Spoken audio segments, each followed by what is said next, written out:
dikasih kesehatan oleh Allah Subhanahu wa Ta'ala dari lapangan untuk mengikuti mata pelajaran ayat pagi ini.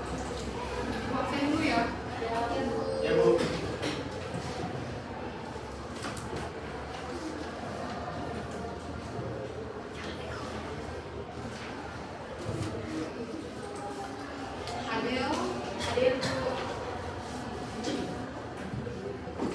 Alia Amanatila, Marina Diabla, Aja Hairunisa, Dahlia Ulus, Desi Simahara, Elga Najwa, Atir, Fikri,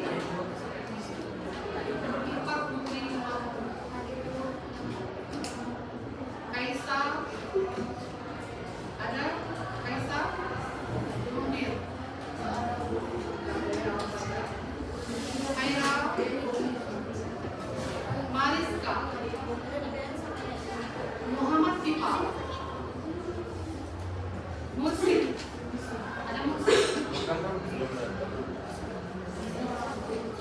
Naila,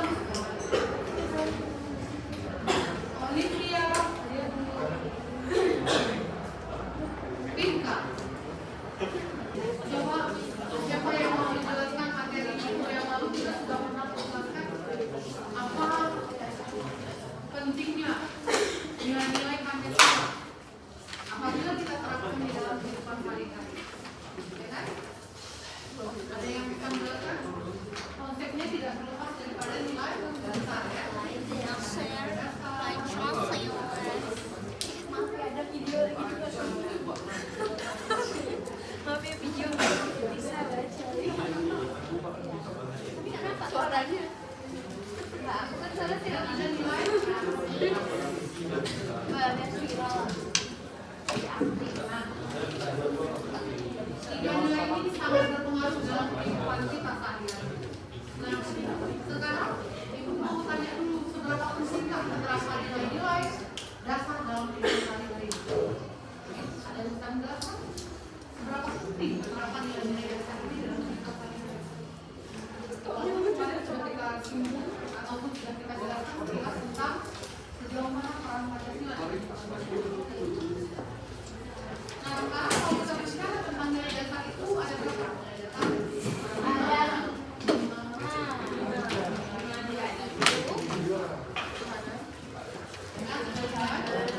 Kemanusiaan, persahabatan, hadir. Kalau kunci SMTV, nanti kita tampilkan Ini terdapat di mana? TOS Ability. Terdapat dalam pembukaan undang-undang dan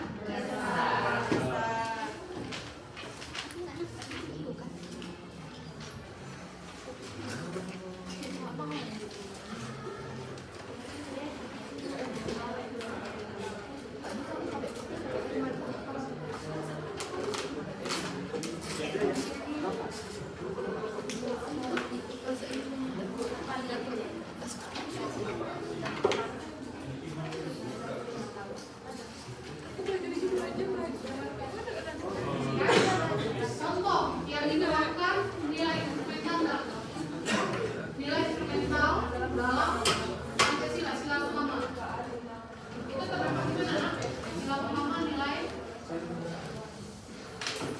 instrumental terdapat di dalam pasal 29 ayat 1.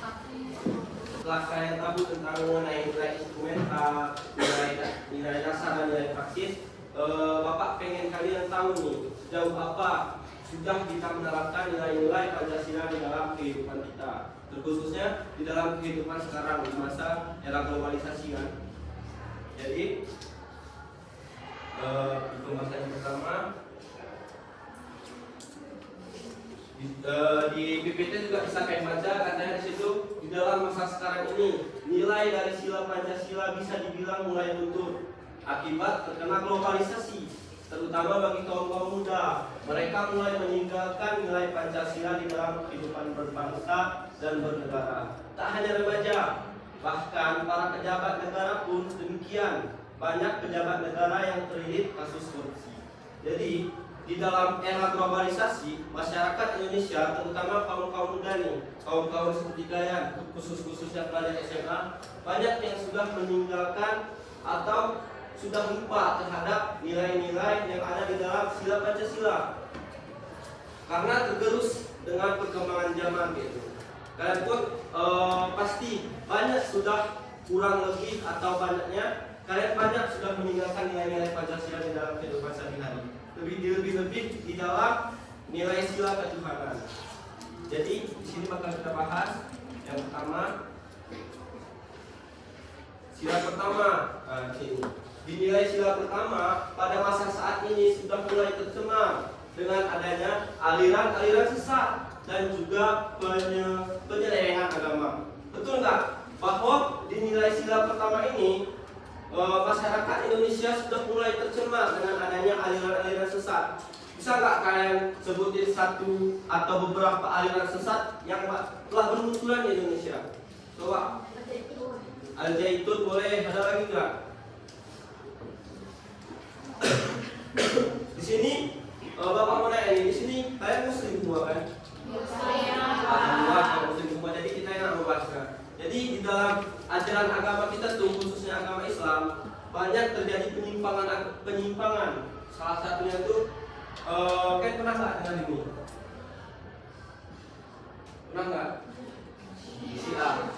Jadi Syiah ini salah satu aliran atau pemikiran di dalam sebuah agama Islam. Tapi cocoknya nggak boleh kita bilang Syiah ini aliran agama Islam, karena di dalam aliran Syiah ini memang banyak penyelewengan di luar dari ajaran agama Islam. Salah satunya mereka punya Mekah sendiri, kan tahu nggak? Bahwa ajaran agama Syiah ini mempunyai Mekah sendiri gitu. Mekah orang itu berada di negara Irak dan mereka mempunyai adat istiadat dengan nikah mut'ah. Nah, jadi di dalam nikah mut'ah tuh, jadi ulama-ulama Syiah tuh, jika mereka suka pada perempuan pada malam hari misalnya, contohnya pada malam hari dia suka pada perempuan, dia bisa menikahi perempuan tersebut pada malam itu. Lalu jika ia bosan, keesokan hari yang bisa dia cerai perempuan seperti itu.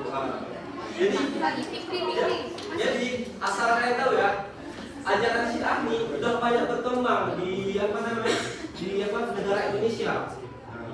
Sudah banyak sampai fatwa MUI, Majelis Ulama Indonesia, mengeluarkan fatwa ajaran Syiah ini nggak boleh ada di Indonesia. Bahkan yang lebih sadisnya, lebih mengerikannya, di bulan Asyura orang-orang Syiah ini saling menyakiti dirinya kayak itu, menyakiti dirinya sampai berdarah-darah kayak itu di bulan Asyura, mencambuk dirinya karena mereka terpukul di bulan Asyura itu akibat terbunuhnya Husain kayak itu. Nah, itulah sekilas ajaran penyelewengan dari Syiah. Nanti kalian bisa lihat lagi di YouTube atau di internet mengenai penyelewengan dari ajaran Syiah ini. Terus sini katanya, terutama sekarang ini Indonesia krisis norma agama, di mana banyaknya remaja Indonesia yang moralnya rusak dengan meniru budaya Barat tanpa memperdulikan norma-norma agama. Kalian masih ingat nggak norma-norma yang ada di dalam Pancasila? Norma agama, norma adat, terus norma apa lagi? Norma kesusilaan, norma hukum. Jadi banyak remaja-remaja di Indonesia yang moralnya mulai rusak dan meninggalkan norma-norma yang ada dan meniru budaya-budaya Barat. Contohnya nggak usah jauh-jauh, kayak misalnya ada tren kayak itu di TikTok, pasti kita otomatis ikut kan. Itu merupakan salah satu moral yang mudah dicemari oleh internet yang ada kepada remaja-remaja yang ada di Indonesia. Terus sila kedua, di dalam sila kedua nilai Pancasila tercoreng dengan adanya kasus pedofilia. Tahu nggak pedofilia itu apa? Pedofilia tuh ibaratnya tuh contoh pemerkosaan lah, pemerkosaan kepada anak di bawah umur. Banyak nggak kalau kalian buka lagi Instagram gitu, buka Instagram pasti banyak dikit-dikit apa namanya, ustadz di pesantren memperkosa santrinya gitu. Itu tuh merupakan kasus pedofilia. Itu merupakan kasus pedofilia yang ada di sila kedua, di mana kemanusiaan adil dan beradab. Jadi nilai Pancasila tersebut sudah tercoreng oleh oknum-oknum yang tidak bertanggung jawab. Kan masih ingat nggak kasus yang baru-baru ini tentang Cut Intan Nabila ini? Itu termasuk juga ke dalam kasus kemanusiaan yang adil dan beradab. Jadi kita di sini kan bisa baca nih, di sini dibilangnya kita harus bisa memanusiakan manusia. Gimana? Di dalam kasus Cut Intan Nabila ini, suaminya tidak bisa memanusiakan istrinya. Jadi otomatis apa namanya? Suaminya telah mencoreng nilai sila kedua, yaitu kemanusiaan yang adil dan beradab. Jadi kalian nih sebagai kaum perempuan harus bisalah menjaga diri. Lebih-lebih karena setelah ini nanti tamat SMA bakalan ngomongkan banyak yang mungkin masih di seputaran Aceh masih aman. Cuma kalau kalian yang nyambung di luar Aceh, apalagi di Pulau Jawa, Medan, tolonglah jagalah diri kalian itu. Sebelum kalian melakukan sesuatu, kalian ingat lagi orang tua kalian itu. Gak enak loh orang tua kalian membesarkan kalian itu. Jadi otomatis kalianlah yang bisa menjaga diri kalian. Gak mungkin lah orang tua kalian lagi dari rumah, jangan keluar malamnya, jangan pulang terlalu larut malam. Jadi kalian lagi lah di perantauan yang bisa menjaga diri kalian. Terus jangan mudah tertipu jika kalian jadi mahasiswa nanti terhadap kasus-kasus pedofilia kayak ini. Kasus-kasus misalnya dosen kalian mengasih nilai tapi dia nanti iming-imingi yang memang di luar naluri lah. Maksudnya nggak masuk ke akal lagi kalau kalian mengiyakan perkataan guru kalian atau dosen kalian, pengajar kalian yang ada di kuliah-kuliah nanti. Jadi tolong dijaga diri kalian, karena memang kasus ini meningkat tinggi di Indonesia. Bahkan perkawinan dini di Indonesia tahun 2022 di perbandingannya 1 dari 9 wanita banyak yang menikah dini di usia muda. Yang rata-rata umurnya tuh nggak nyampe 18 tahun. Yang nggak nyampe 18 tahun tapi udah menikah dan mempunyai keluarga. Nah, itu banyak terjadi di Indonesia. Apa? Ada yang bertanya di kasus sila yang kedua atau sila pertama? Kita sharing-sharing di sini. Boleh? Ada yang mau bertanya? Enggak. Oke, next selanjutnya. Sila ketiga, persatuan dan kesatuan Indonesia masih baik. Banyak mahasiswa sebagai aktivis bersatu untuk memperjuangkan rakyat Indonesia. Tetapi tetap saja di daerah tertentu masih saja terjadi perselisihan. Jadi yang namanya perselisihan ini memang nggak bisa.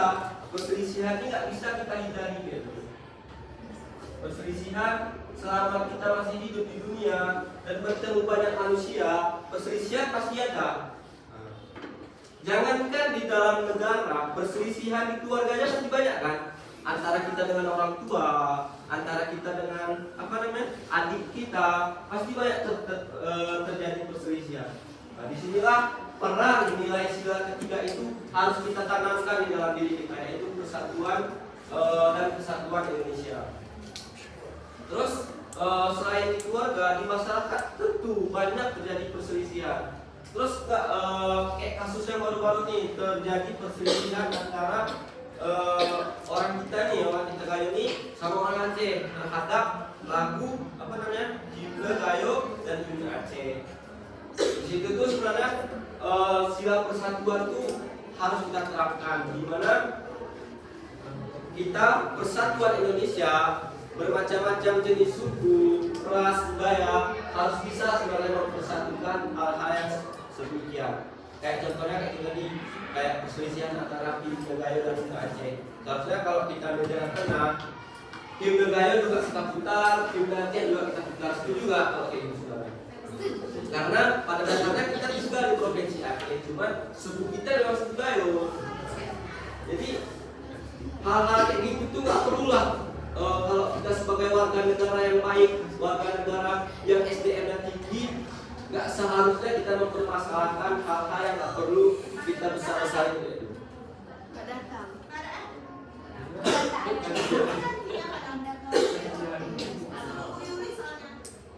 Anu siapa? Anu siapa?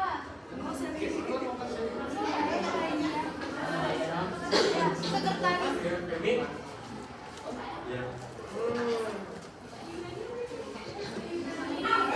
Oke, kita lanjut ke sila yang keempat. Di sila keempat di situ katanya kedaulatan yang berada di tangan rakyat mencerminkan sila keempat masih berlaku dan berjalan baik sampai sekarang. Apa betul?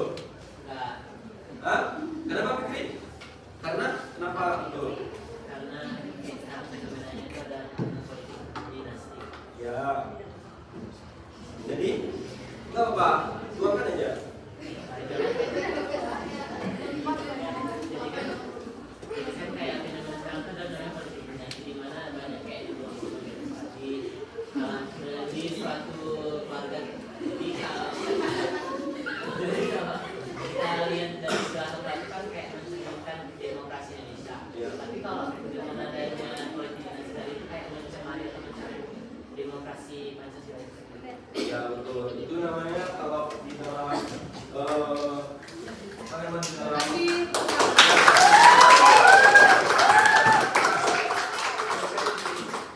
jadi di dalam sila keempat nih kedaulatan yang berada seharusnya di tangan rakyat mencerminkan sila keempat itu di sini katakan masih berlaku dengan baik.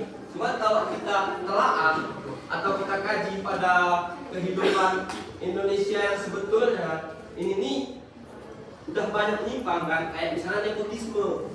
Nepotisme itu merupakan siapa keluarganya paling dekat ya, di dalam pemerintahan, siapa keluarganya yang di dalam pemerintahan itu dekat, atau di dalam keluarga itu ada adiknya, ada anaknya, ada abangnya, pasti keluarga-keluarga itu aja yang pegang pemerintahan. Gak usah pun di dalam pemerintahan presiden kita, di dalam pemerintahan daerah kita banyak kayak gitu. Contoh kayak pemerintahan kampung. Gerciknya, pasti gerciknya tuh kalau ada saudara satu darah, pasti saudara yang satu darahnya itu yang disuruh menjadi sekretaris desa kah, atau bendahara desa kah. Itu tuh masih betul kayak kata Fikri tadi, masih banyak berseliweran di pemerintahan Indonesia. Jadi apa tugas kita sebagai pelajar SMA atau warga negara Indonesia yang baik? Kita tuh harus mengurangi hal-hal demikian gitu. Dengan cara misalnya kalau kita nggak bisa turun ke jalan nih, kita bisa kayak itu mempromosikan atau mengkampanyekan lah di media-media sosial kita gitu. Atau dengan nge-share berita yang share berita yang masih ada sangkut pautnya dengan sila keempat, kita share kayak itu ke story Instagram kita atau yang masih bisa dilihat orang banyak lah, untuk kita mengkampanyekan bahwa kedaulatan tertinggi itu masih berada di tangan rakyat. Selanjutnya sila kelima.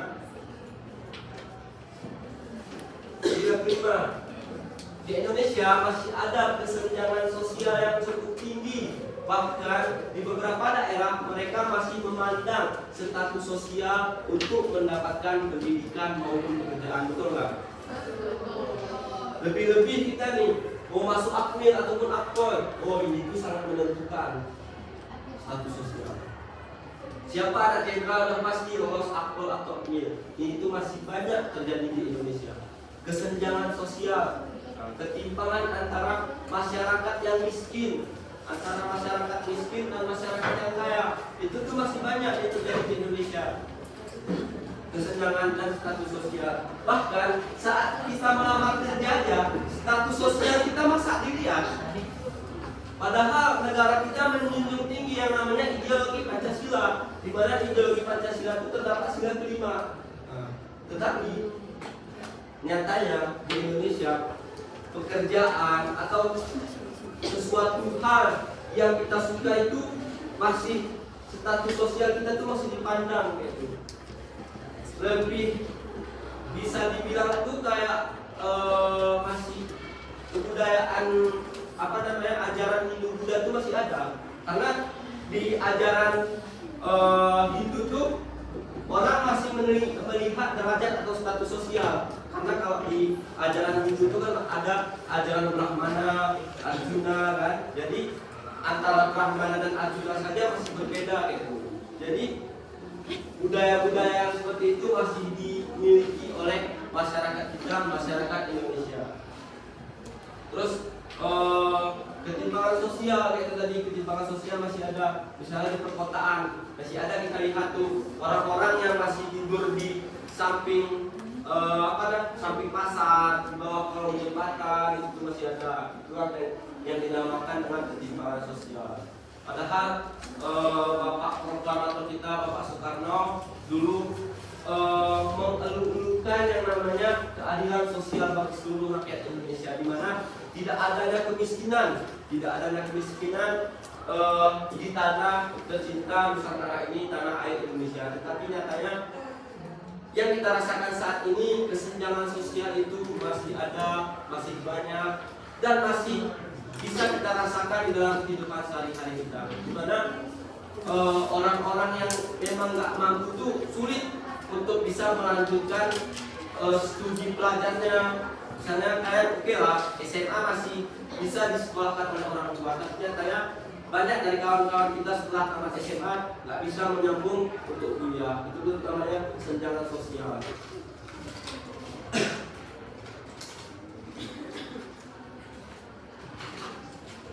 Terus bagaimana cara kita mengatasinya? Nah, di sini. Cara kita mengatasinya. Yang pertama tuh kita harus mempelajari dan menerapkan nilai-nilai Pancasila di dalam kehidupan sehari-hari.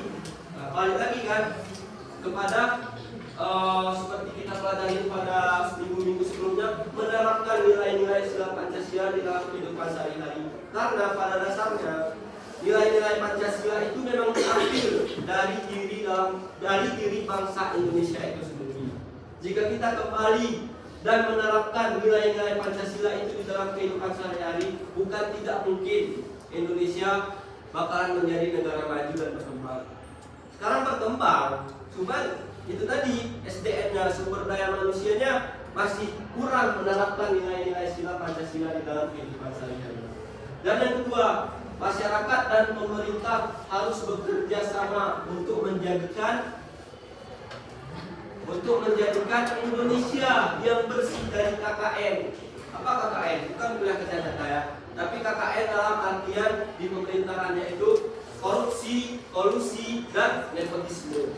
Di mana di pemerintahan kita itu kita harus bekerja sama dengan para pemerintah untuk menjadikan Indonesia yang bersih dari KKN. Tetapi kasus seperti korupsi itu masih banyak.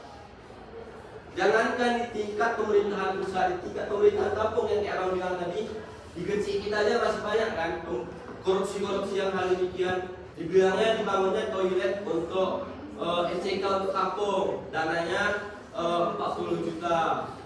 Padahal dana aslinya cuma 20 juta. Ya itulah pekerjaan pemerintahan kampung kita sekarang. Cuman kayak itu tadi, dari atasnya aja memang banyak korupsi. Kayak mana kita mau membersihkan akar-akar yang di bawah? Itu tuh memang miris yang terjadi di Indonesia. Padahal banyak banyak anak-anak bangsa yang membutuhkan keluhan tangan dari pemerintah untuk bisa bersekolah. Abang yakin nih, di kalian pasti banyak yang berbakat untuk bisa melanjutkan studi pelajarannya. Tetapi dengan keadaan pemerintah kita sekarang, kita nggak bisa nih mengharap beasiswa. Kita harus bisa memaksimalkan diri kita untuk menjadi manusia yang modern, manusia yang SDM tinggi, pintar gitu. Kita nggak bisa berharap banyak dari pemerintah kalau pemerintah kita masih kayak sekarang. Terus kolusi itu kayak contohnya tuh kita tuh masuk polisi tapi memakai orang dalam. Nah, itu merupakan contoh dari kolusi. Banyak sekali masih yang kayak gitu. Jangankan di tingkat polisi. Abang dulu ya, pas SMA, tes paskibraka, tetapi di dalam tes paskibraka itu masih banyak kolusi, di mana harus memakai rangkaian. Betul nggak? Siapa yang ada tes paskibraka di sini? Betul nggak? Ada kayak gitu di dalamnya? Ada kan? Itu masih tingkat paskibraka kabupaten loh, masih tingkat paskibraka kabupaten, banyak sekali kolusi di dalamnya. Kolusi. Bagaimana tugas kita sebagai masyarakat maupun pelajar seperti kalian untuk menjadikan Indonesia bersih dari hal-hal demikian? Itu tadi kita balik ke poin pertama, kita harus bisa menerapkan nilai-nilai Pancasila di dalam kehidupan sehari-hari kita. Terutama nilai ketuhanan lah. Masyarakat Indonesia itulah yang pertama. Dia kepada Tuhan aja nggak takut. Kayak mana mau negara Indonesia bisa maju? Tapi negara-negara lain kayak negara Rusia, orang tuh takut kepada Amerika. Kayak negara China, orang tuh takut kepada negara Rusia, negara Israel. Dia takut kepada orang-orang Jazirah Arab, makanya negaranya maju. Kita, masyarakat Indonesia, negara Indonesia, kepada Tuhan saja berani kita lawan. Gak takut kita dalam hal-hal kayak kakak ini tadi, korupsi, nepotisme. Itu berarti sama saja kita masih mau untuk melawan Tuhan. Bagaimana negara kita mau maju? Terus nepotisme yang Bang bilang tadi, kerabat terdekatnya lah dia masukkan ke dalam pemerintahan yang ada. Terus pemerintah dan tokoh masyarakat bisa dijadikan teladan dengan sifat arif dan bijaksananya.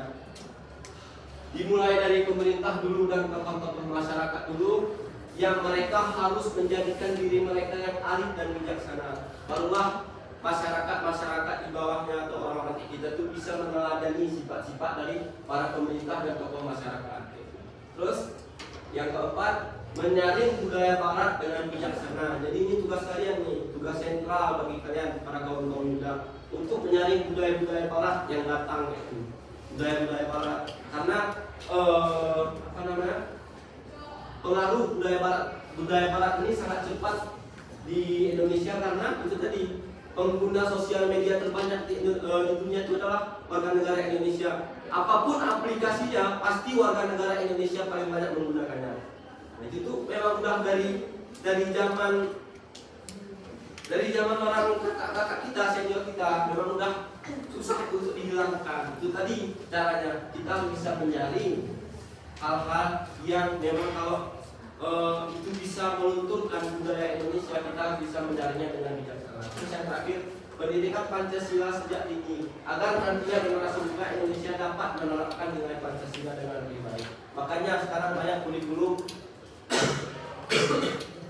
merdeka menggebor-geborkan tentang pendidikan Pancasila. Bahkan profil B5 kan namanya sekarang profil Pancasila. Bahkan kalian juga pasti, abang yakin nih, pasti kalian agak sedikit jenuh dengan pelajaran PKN, terutama dengan materi nilai-nilai Pancasila udah dari kelas 1 sampai kelas 3. Tapi memang kayak gitu, kalau tidak digembor-gemborkan dengan pendidikan Pancasila sejak dini, kalian bisa menghilangkan budaya-budaya Pancasila, bisa menghilangkan budaya Pancasila di dalam kehidupan sehari-hari kalian. Jadi itu tuh memang udah visi-visi pemerintah karena melihat situasi maupun kondisi dan keadaan kalian sekarang, makanya pendidikan atau Kemendikbud sekarang mendidik Pancasila sejak kalian sekolah. Dari penjabaran yang akan dapatkan, ada nggak yang mungkin tanyakan?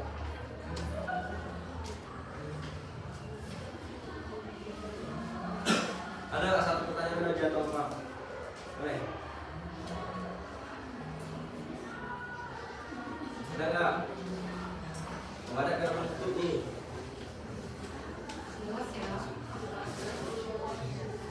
Jadi mungkin nggak ada yang bertanya. Abang tutup. Wabillahi taufiq wal hidayah. Assalamualaikum warahmatullahi wabarakatuh.